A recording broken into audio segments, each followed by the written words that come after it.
In this next screen, we have a picture of a horse. Front shots, don't do them. They hardly ever turn out. You've seen the front shots where the horse's head is literally bigger than his, or longer than his front legs.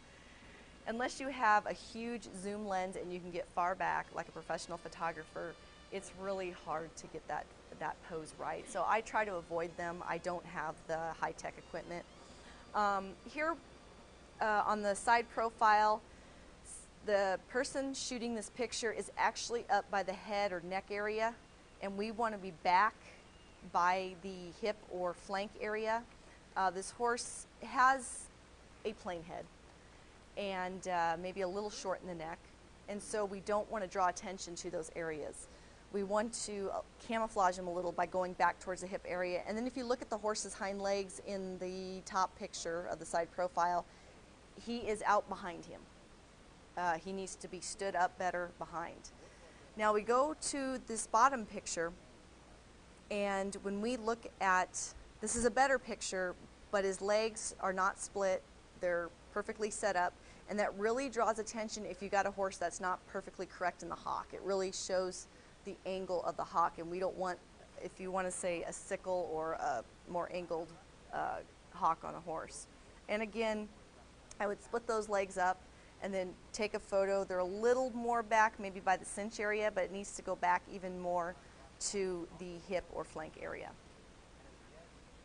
And the next thing when you take photos, now this is, I realize, is just a horse tied up to a fence. This is just to show you an example of when you have background such as a fence, it makes this horse look like she's 3 inches downhill from her hip to her withers. And ideally, we don't want a downhill horse.